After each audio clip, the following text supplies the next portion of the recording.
Well, thank you, everybody, for joining us today for the Great Resignation, Reevaluating Work-Life Needs. This is one of our Partner Summit series. Then we have another one coming, which we'll talk about in a minute. My name is Marty LeGrand. I'm the Senior Director for Enactus US, and I'm going to attempt to play host this morning. Steve Kapler, who is normally the host, is busy today with our Enactus US Expo, which actually kicks off tomorrow. So even though we're together in the same room, we're actually all here together at Long Island University. So first, before we get going, I'd like to thank our sponsors, Regis Corporation and Rich Products, are two sponsors of our Partner Summit series, and we thank both of them. And as a matter of fact, we have Jim Motos on the call with us, and Jim is the Senior Vice President of Consumer Brands for Rich Products. And I'd like to have Jim open up and say a few welcoming words to everybody. Thank you, Marty. Welcome, everyone. First of all, thank you for including Rich Products in this very important topic. I think we all are curious to hear about the Great Resignation, a term that we've all heard people use, but certainly have Tim and Babatu on here to share with us some of the knowledge of what we all are experiencing in today's environment. Rich's has been a long-time sponsor and supporter of Enactus, and are just encouraged to know that we are going to have a live in-person US event here over the next couple of days. So thank you for including Rich's. Thank you for letting us be a part of this fantastic organization. And thank you all for your hard work and determination to continue to make these students better stewards for our world. Thank you, Jim. Look forward to seeing you tomorrow at the Enactus US Expo. So as I mentioned earlier, we are here today at Long Island University, getting set up today for our first live event since the pandemic started. We're pretty excited about that. The Expo starts tomorrow, runs for 2 days. You're able to watch it. If you can't join us in person, there's still time. If you can catch a flight or can drive, still welcome to join us in person. If not, there is a link there on the website or on the page where you can watch it online. There's different events that are happening over the next 2 days. So we're pretty excited to welcome in 12 teams that are going to be competing for an opportunity for the World Cup qualifying position, and then 4 teams for our early stage, which will be Friday morning. So early stage teams that are kind of working to perfect their projects and whatnot. So real excited to be here. And as I mentioned, I'd like to, I think I mentioned this before everybody got on. I'd also like to introduce a new employee here with Enactus US. So Jody Ledford is going to be our new Career Connections Manager.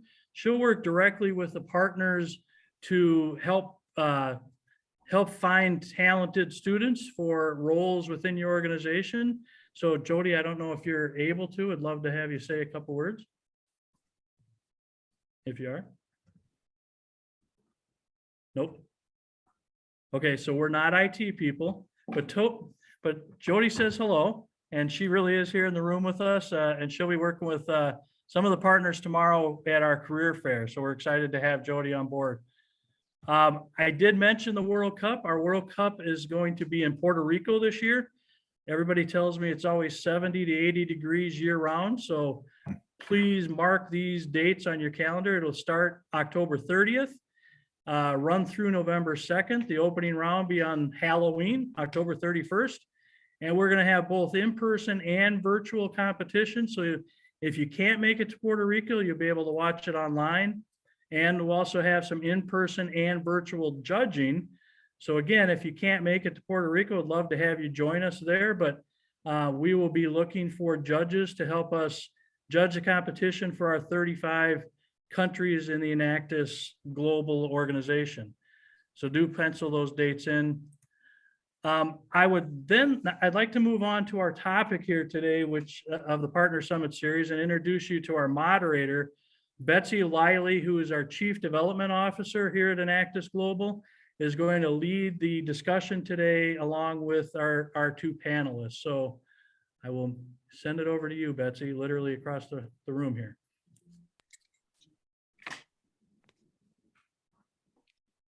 Thank you, Mark. Hank?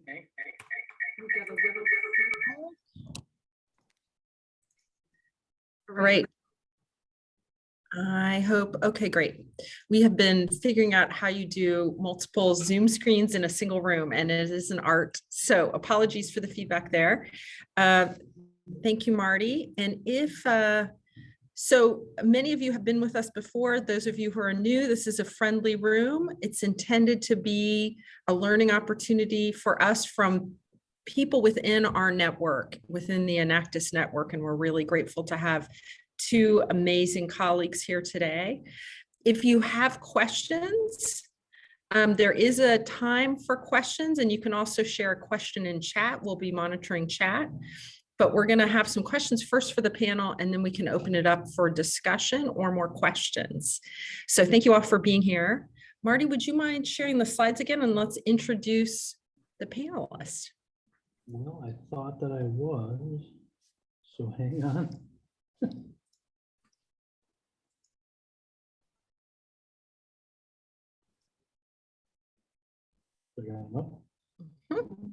Okay. So Tim Hurd is here from Robert Half and Protivity.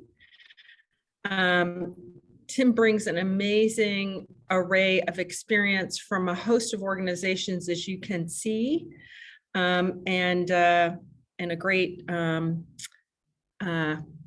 great experience with Robert Half, a great view on this topic.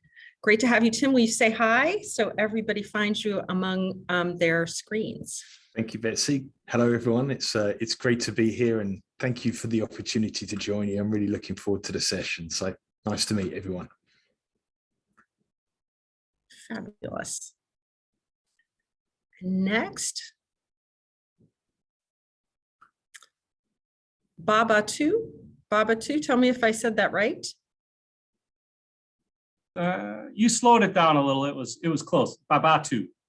Babatu, thank you. Babatu Short is here from Haribo, one of my favorite product companies, and also brings an amazing array of experience from a number of different enterprises. From, I should point out, an alum of the University of Wisconsin-Whitewater, which last year won the U.S. National Championship. So hats off to you. Say hello. Thank you for that, Betsy. That was fantastic. Well, we've got a champion.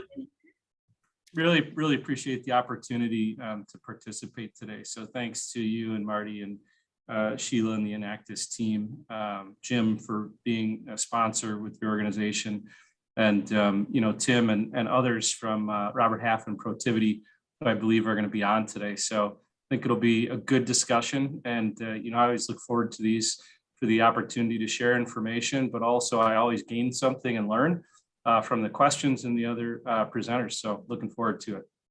Great. Well, let's jump right in. Marty, I'm going to ask you to take the slides down. So we have a number of questions that I have for the panel to start us out. And I'm going to start with Tim and ask you to launch us. So people have called it the Great Resignation. Some people are calling it the Great Restructuring or the Great Reorganization. How do you view it and the impacts on work and business? Yeah, thank you, Betsy. A great opening question to kick off the discussion today. In preparing, I was sort of thinking, well, how could I answer this? I think it's probably a combination of everything, right? I know we've all read about the Great Resignation. I think it's a term that's very, that's very common out there. And now the Great Restructuring or Reorganization. This is just my personal perspective, Betsy, on what we hear from people that we help find career opportunities, as well as our clients that are looking to hire.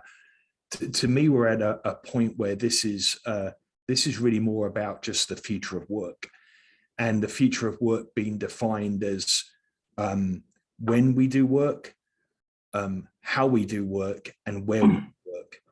And I think, however we describe the Great Resignation, the Great Reorganization, that is really the question that I think people are asking themselves as prospective employees, and companies and employers are asking themselves, what is their future of work strategy going forward? And I know we're going to dive into many topics. I'm really looking forward to hearing Babatu's perspectives on these topics as a practitioner and business leader as well.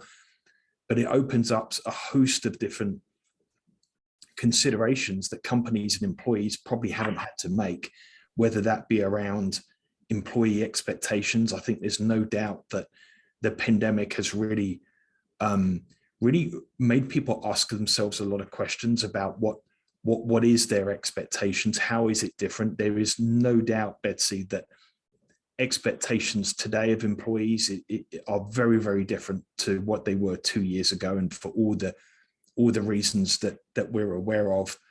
The dynamic workplace, the talent ecosystem now is a lot broader.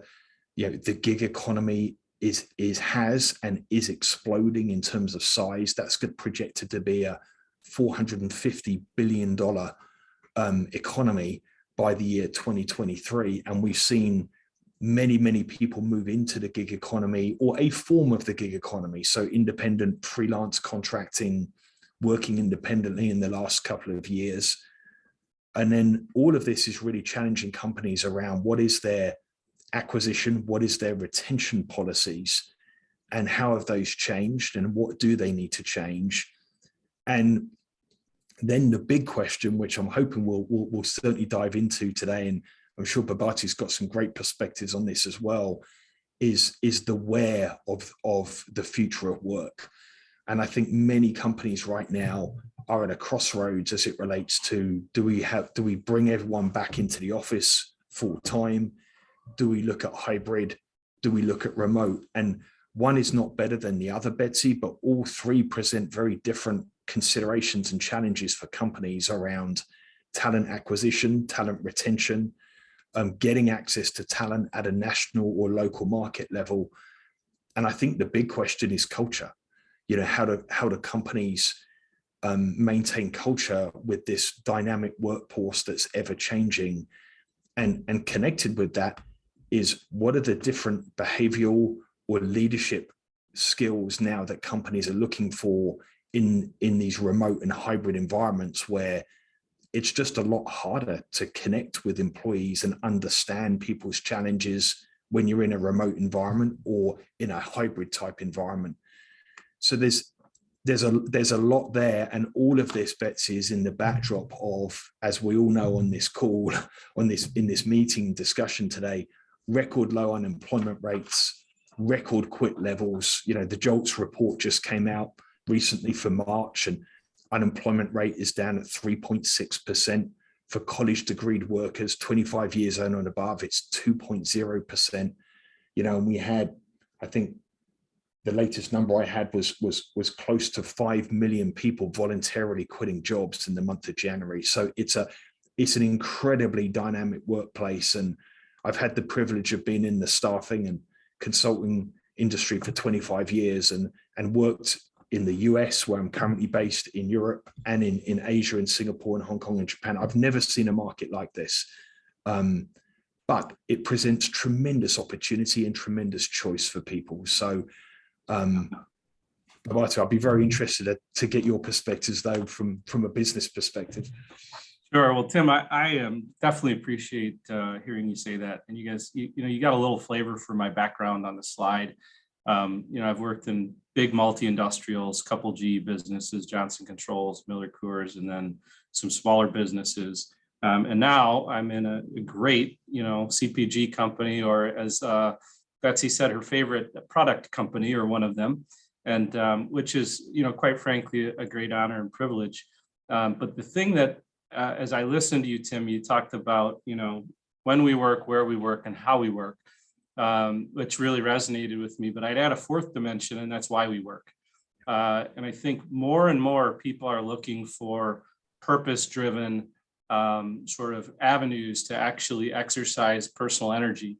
They know that work's important, but how can I align my personal value system with the work that I do?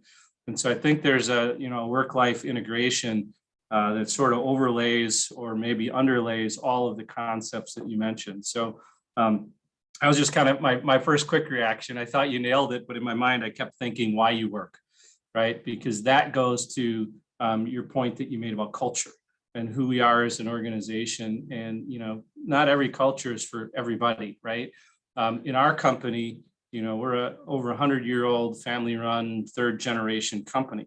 The thing that probably most people on this, meeting wouldn't know, because we don't really publish it anywhere, is half of our company is run by a foundation that focuses on education for STEM, so math and science primarily. And so there are things that we do as a company around the world and in, the regions that we're in. We're headquartered in Rosemont, Illinois. We have a manufacturing facility we're building in Wisconsin right now.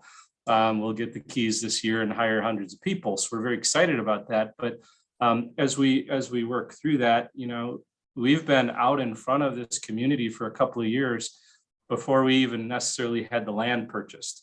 And so in terms of getting engaged with the community and partnerships, whether they're in education or they're with local business groups or other, others. So I think for our associates, it's a part of our selling story, but it's also a part of our reality, which is like, can you look at your value system and say, I actually like the fact that I walked in the office today and saw something for the Boys and Girls Club, collecting gently used clothes. That's cool. That's just, that's something that our interns saw a need. We're a partner with the Boys and Girls Club, and they pulled it together. And as an organization, we support it kind of quickly. I mentioned that just to say, what are the things that are part of your culture and your DNA that you want to promote, no matter where you work, if you're doing it remotely or in person? We've tried to propagate those sort of cultural pillars. And that's kind of an important piece in the environment. We'll talk more about, some of this, but I just wanted to share that perspective. I think that's one of the things that will differentiate, different employers. And like you said, there's no right or wrong with, in person or remote or hybrid or what, those are choices, and they have to be aligned with your culture. And then just understand that the people you're trying to attract to your organization are going to opt in or opt out based on the values alignment with the way your culture comes to life.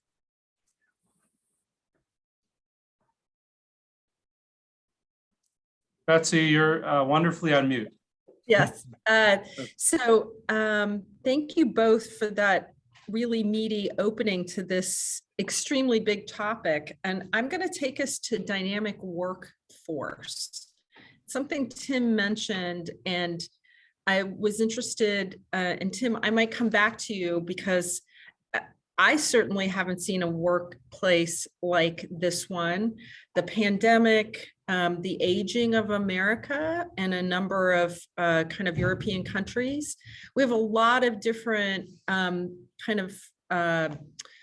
trends at play at the same time, and the pandemic has exacerbated those. But I wonder if you'll talk about the dynamic workforce.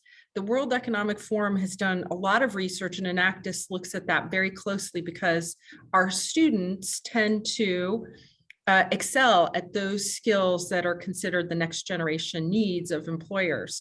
They're better at teaming, at communication, at problem solving. And we think that's one of the reasons Enactus is special, because we have that really special group of students who are prepared for the workforce in unique ways. But you shared a bunch of data about kind of how few workers are out there in the US market. And Babatu, I'm hoping you'll come back after Tim leads us off and talk about, with a new facility, how are you recruiting for that in this workforce? So Tim, start us out about the dynamic workforce. Yeah, so thank you, Betsy. Yeah, so I think the dynamic workforce it's multifaceted. It's to a certain extent, it's driven by job seeker behaviors and expectations, but also by organizational and company needs and change. So maybe I'll tackle the employee one first. So if we look at this sort of explosion of the gig economy, and I'm so pleased that you follow the World Economic Future of Work data. Robert Half follows that a lot. And I think, we all read the statistics about how, by the year 2025, a very high percentage of the workforce is going to be in some form of freelance, independent, flexible type arrangement. And I think what we've seen just from an employee landscape is what the pandemic has done has effectively accelerated that journey. Either by choice, or individuals found themselves in a situation where they were sort of forced to.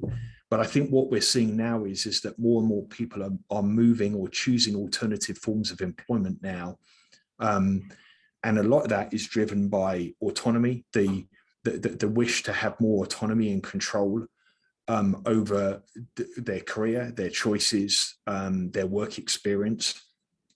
In addition to that, just more variety, as well as sort of the balancing of priorities, personal and professional. So there's many, many different pieces to that. What I would say, it's much broader, Betsy, than compensation. And I think the default move by organizations over the years on how to react to these dynamic workforces is we'll review our compensation, we'll review our benefits.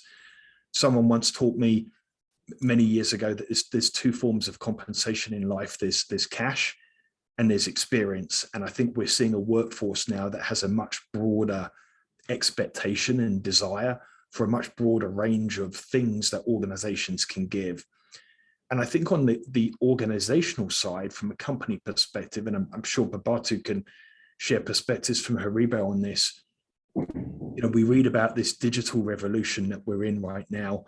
And, we work with thousands of companies, whether we're supporting them with staffing needs, with consulting needs, and almost every one of those companies is going through some form of digital strategy. And the reality is a lot of these organizations don't have those digital skills internally within their existing teams. And it's a great opportunity to second people onto projects and give them those skills. But organizations are having to go external and leverage maybe different talent pools than maybe what they would have done a couple of years ago, because simply they just need to get access to these skills. And one thing I would really underscore, Betsy, whatever any organization's view is on in-person, hybrid or remote, if you have a national remote hiring strategy, you're going to get access to a much broader range of skills from a much wider geography. And that's helping organizations on this digital journey that many of them are on. So it's a very big topic, but as you can see, it's sort of a perfect storm in many respects, from the job seekers and the employees, as well as organizational pieces, all of which is driving this future of work and this dynamic workforce. Thank you. So, Babatu, take us into the world of manufacturing. It's a different reality where you need people, and you've got a big new plant to open. How does this dynamic workforce affect you in thinking about recruiting and retaining employees in a manufacturing setting?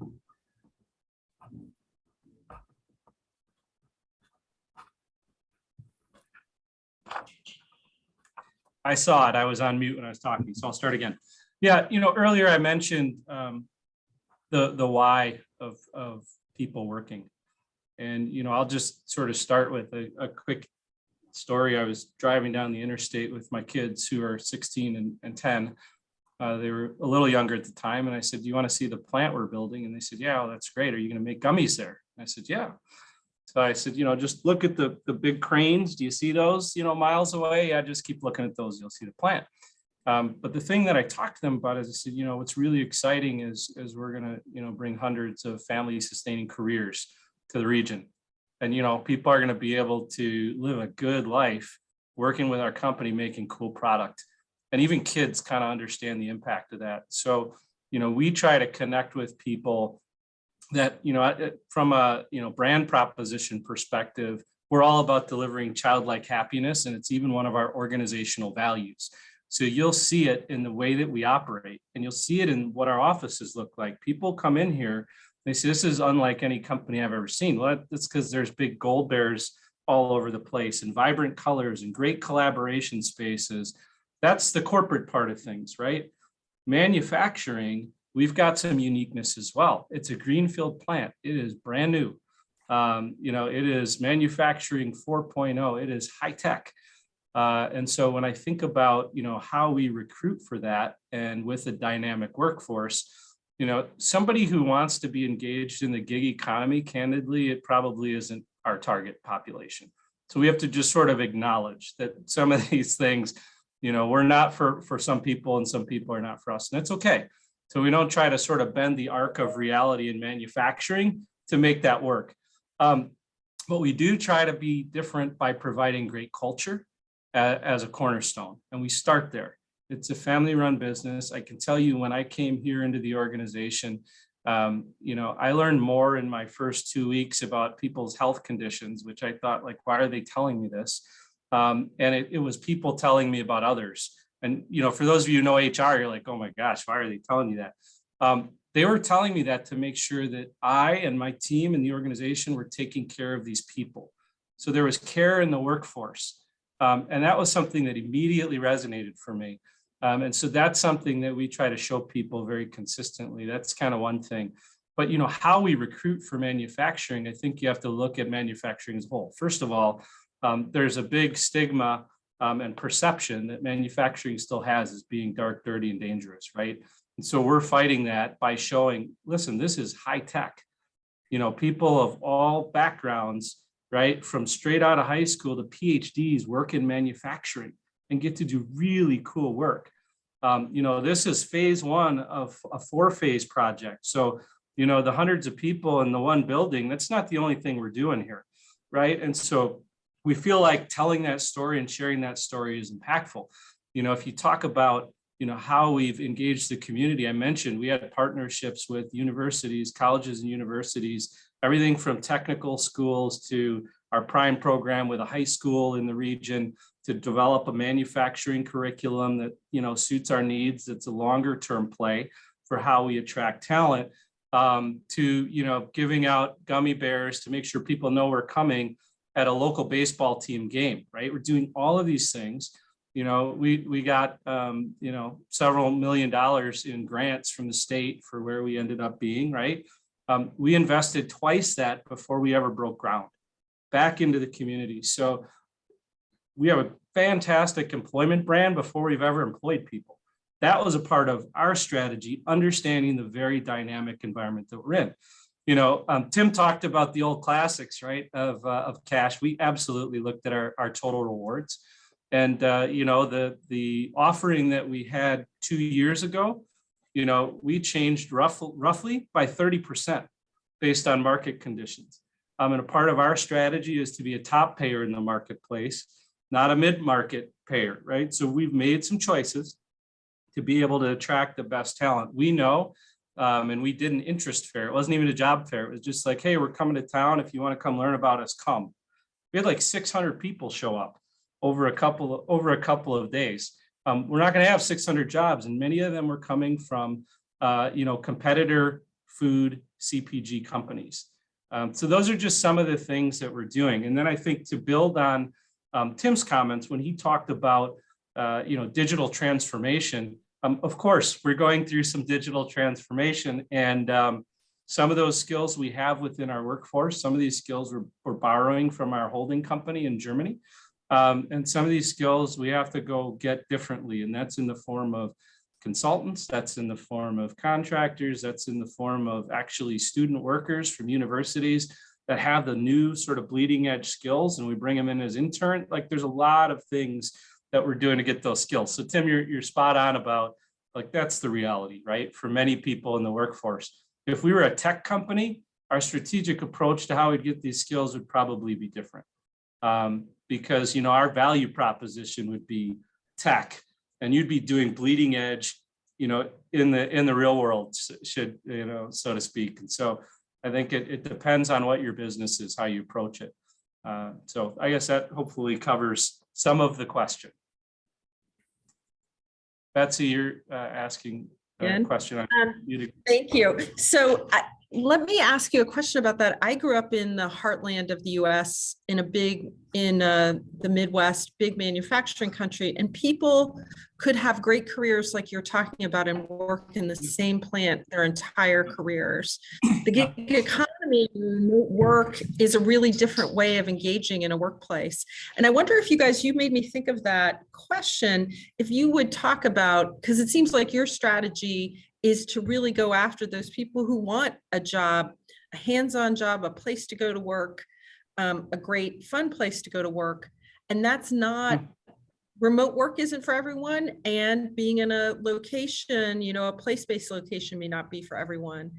How Yeah, are you, please. Yeah. Yeah, no, that's a really astute question. And you read my comments clearly. We know what kind of company we are and we know what kind of culture we are. We're a team-based collegial company and culture. We also have, 18 manufacturing facilities around the world. So we know what manufacturing is, and we know we need people actively engaged in those facilities to successfully pull it off. I can tell you that, worker needs and sort of company norms have certainly started to press up against each other, and some cracks have opened and some integration has happened since the pandemic. Would I have said to you, we'd be working remotely before the pandemic happened in this company as much as we like to get together? No.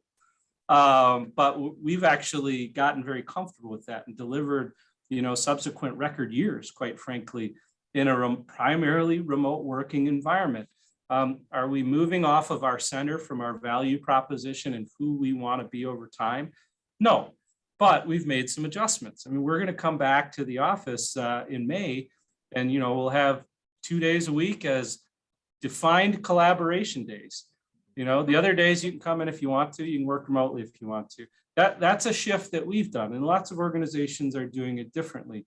Of course, our field-based associates who do sales, they've always been, virtual in terms of how they work. And so, but we do ask the question, and we didn't ask the question before, about how the work can get done and where the work can get done. And so I think, we will continue to evolve like many others.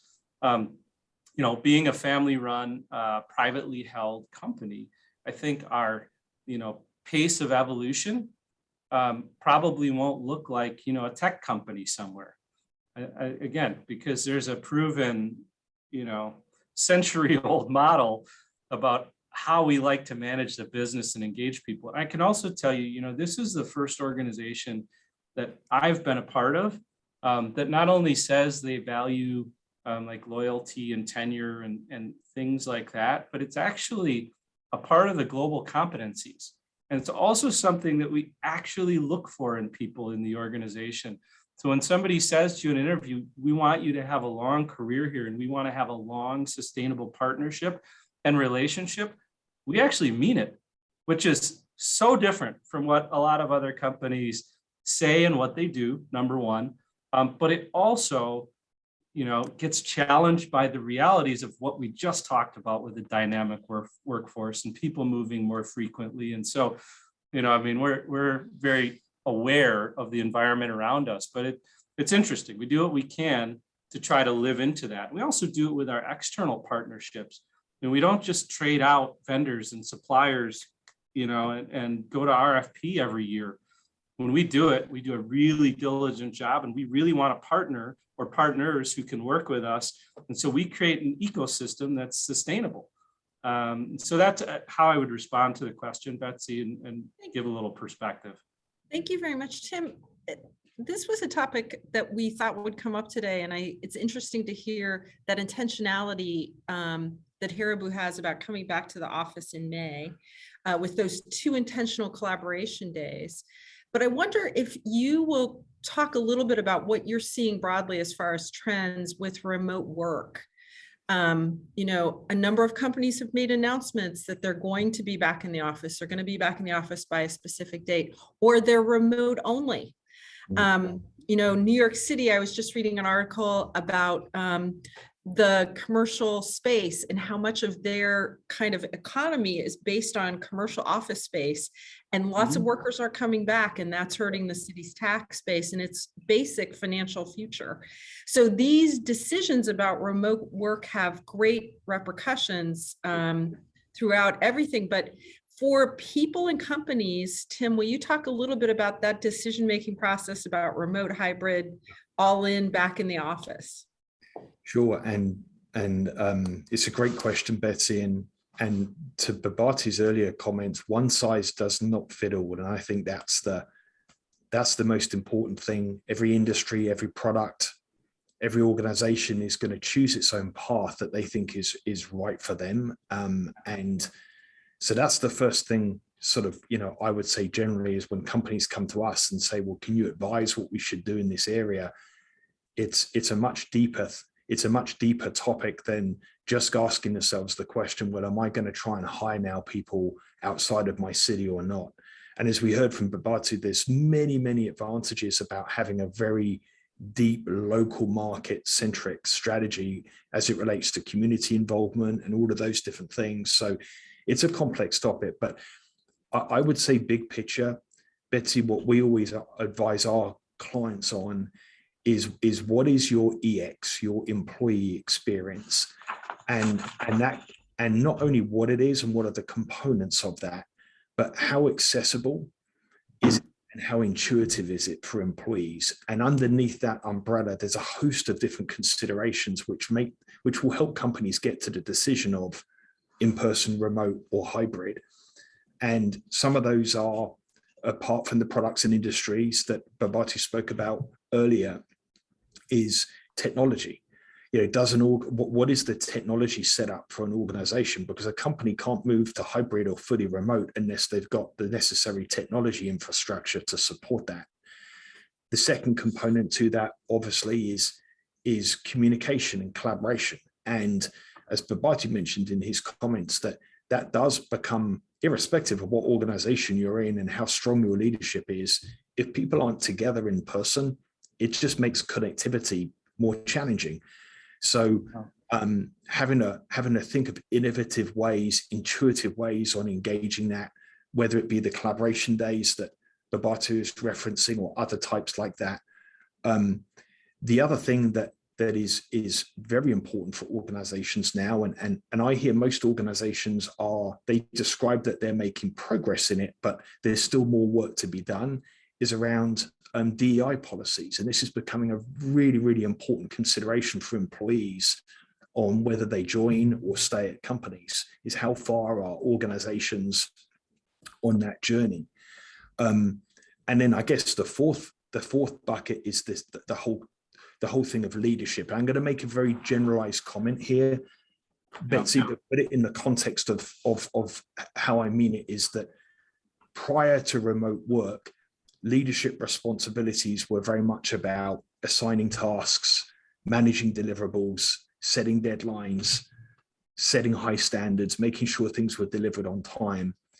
Now, the expectation of leadership is far more around that they're serving as vital links between employees that are often working in different locations in different cities.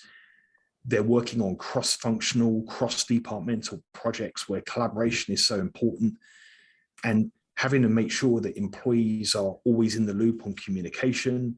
They're being involved in training and career development opportunities. All of those things they're just more complex in a remote environment. And I think leaders now, expectations of leadership is very different now to maybe what it was pre-virtual or pre-remote for those reasons. So I'm not answering your question directly on one or the other, partly because it's so different. But as you can tell, there's so many different complexities and considerations for companies.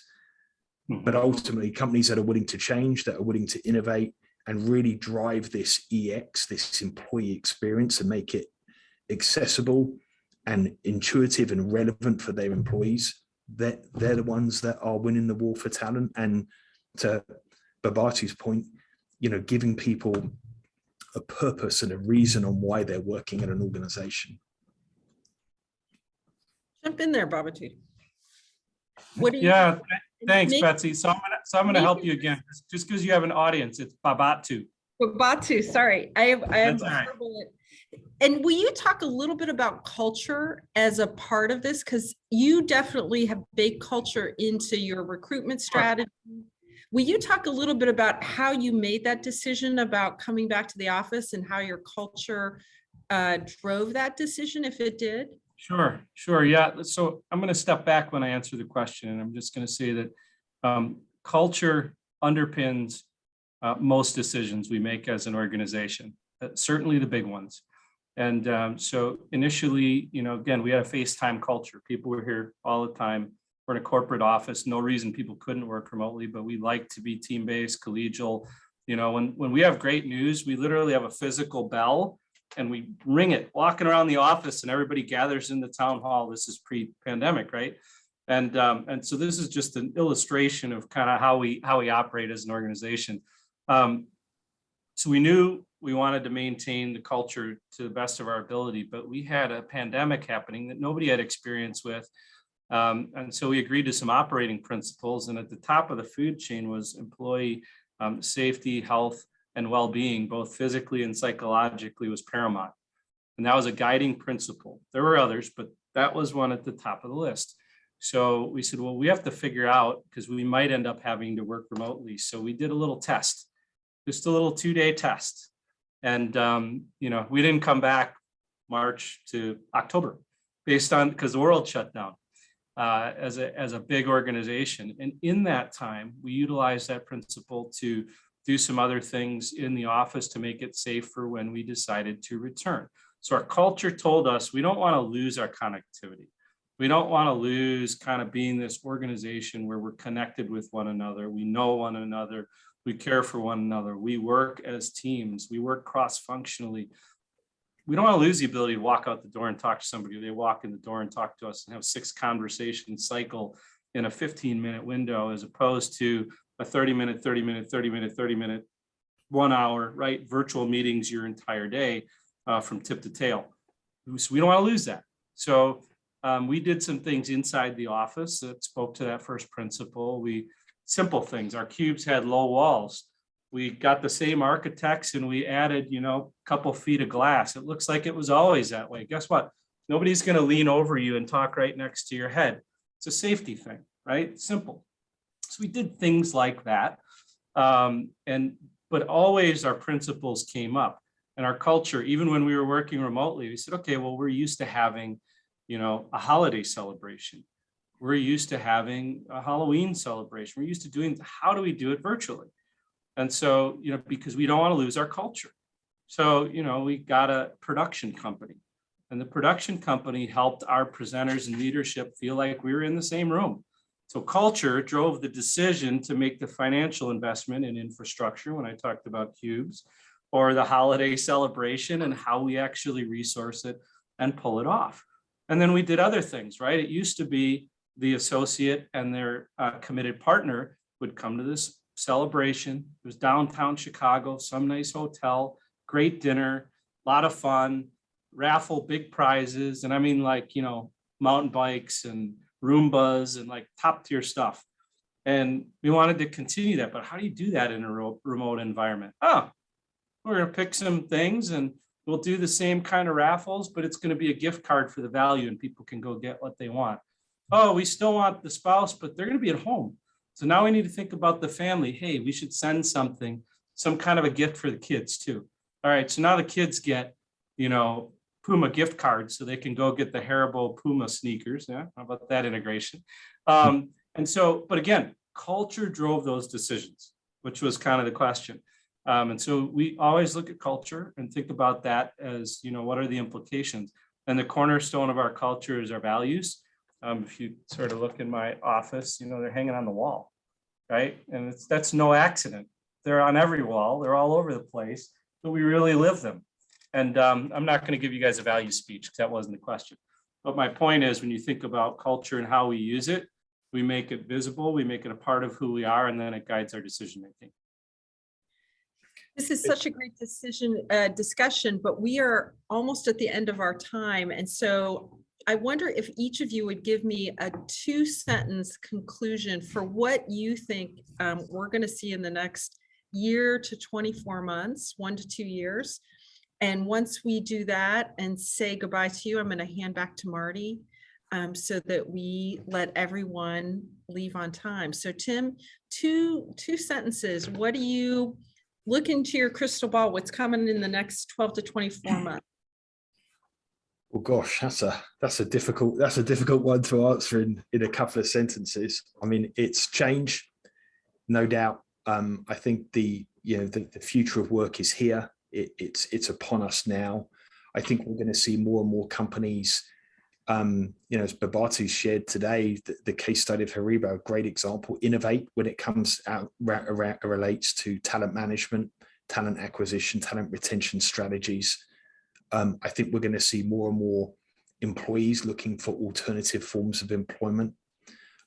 Expectations are going to continue to change, and companies have got to challenge themselves to keep up with what those expectations are. And again, go back to where we started the conversation today, the future of work, sort of the when, where, how, and to Babatu's point, the why.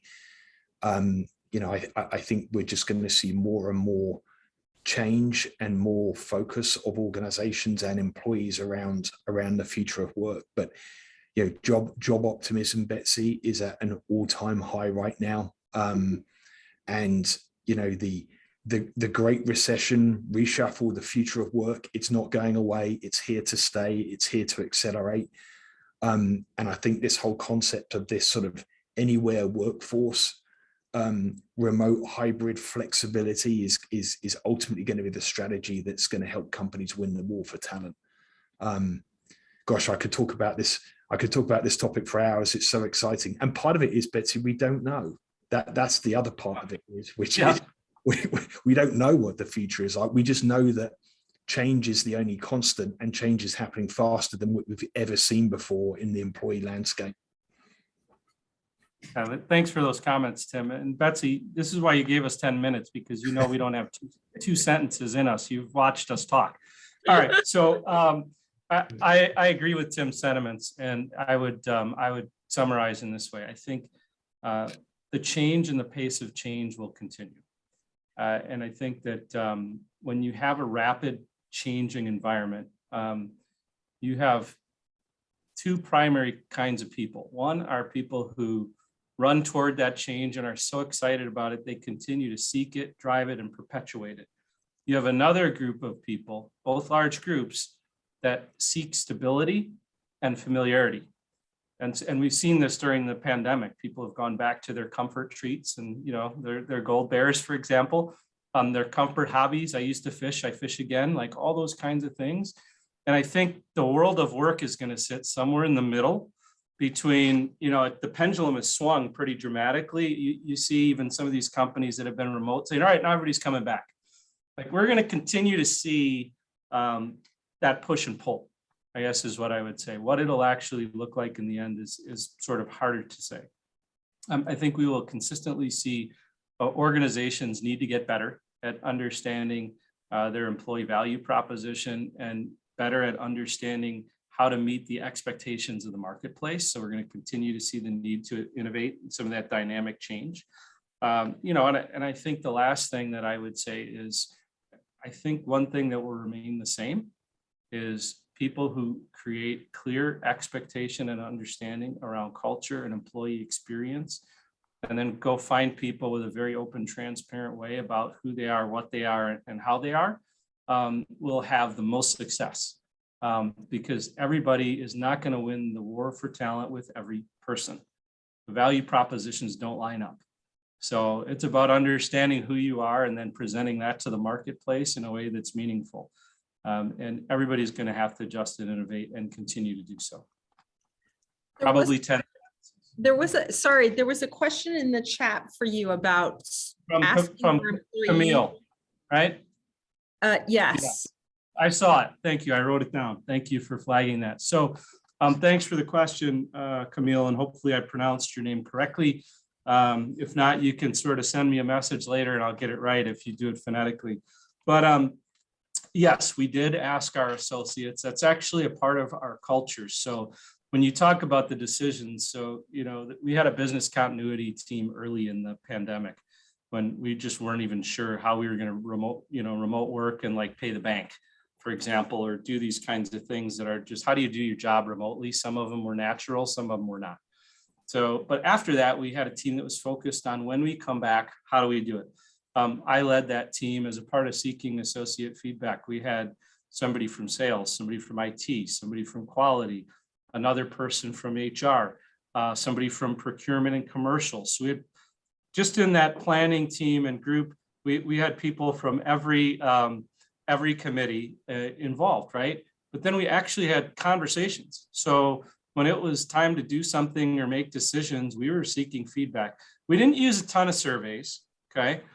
We know who we are as a culture, so we didn't ask questions that we weren't willing to do something about, but I actively discussed that with people. Like, hey, we didn't ask you whether or not you wanted to come back eventually or not, because as a culture, we're a team-based culture, we're a collegial culture, and we believe that we're better together. So we reinforced our values and our vision, okay? We were very open about that. But absolutely, but how do we do it?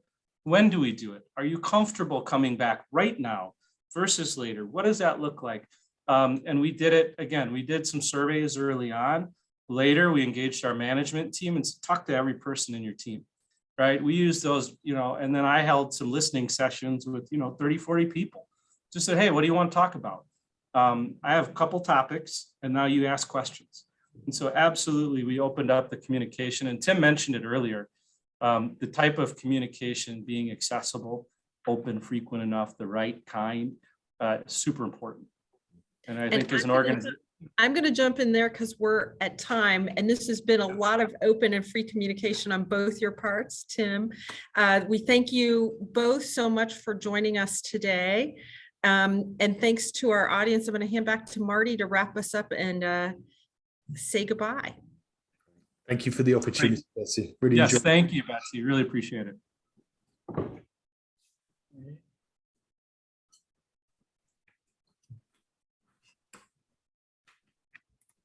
All right, I don't know, hopefully everybody can hear me. Yes? I would say, okay, that's a yes. So if I can get the screen to move, which I can't for some reason. There we go. Okay. So again, thank you, Babatu and Tim for leading a great discussion. And again, thank you to our sponsors, both Riches, who we heard from earlier, and Regis Corporation, who is not able to join us today, but on behalf of Jim Lane, their Executive Vice President, Chief Operating Officer at Regis.